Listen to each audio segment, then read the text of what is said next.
I got started building knives when I was high school age. My grandfather, he was a phenomenal carpenter.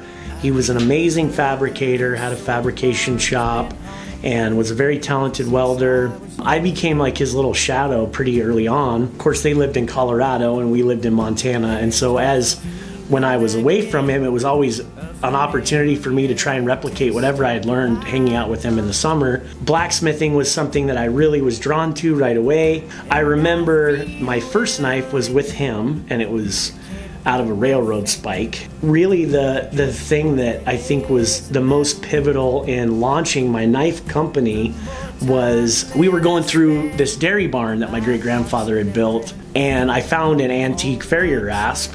So I snatched it up and threw it in the pickup or whatever, and when we came home, I made my dad a knife out of it for his birthday. And I posted some photos of it on Facebook and Instagram, and people just started messaging me, organically, basically, like, hey, saw this knife you made.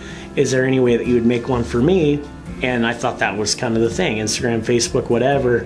And then I just woke up one morning and one of my videos had gone viral on TikTok, and the rest is frankly history. I'm always a couple hundred knife orders out. It really just kind of happened overnight like that. It was super organic. It wasn't planned. Because this is a family operation, everybody has been so awesome and supportive, and they're like, hey, yeah, let's work this out. Like, to be able to raise my kids in this lifestyle, I think is irreplaceable. Honestly, especially in this day and age, to do all this fun stuff with my girls and my son and my wife, and there's nothing better to me. I try very, very hard to get everything I possibly can American made. I try to work with, good old American mom and pop shops. Truth be told, as far as I'm concerned, there isn't a better made product out there than American made. So I'm building a knife that you're gonna pass on to your son, you're gonna pass on to your daughter, you're gonna pass on to your grandkid. Like, this is a multi-generational heirloom.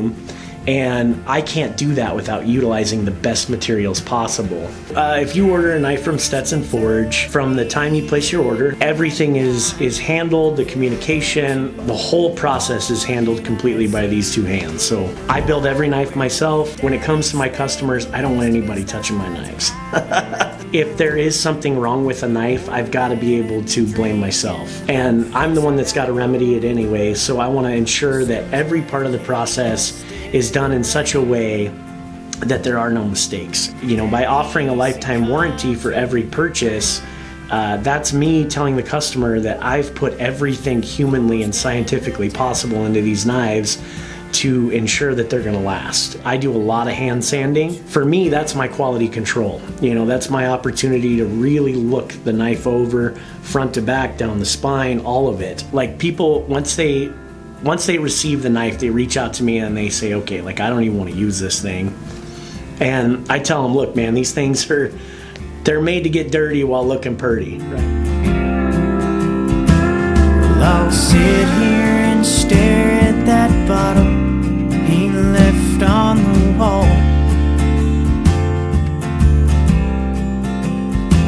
and say prayer after prayer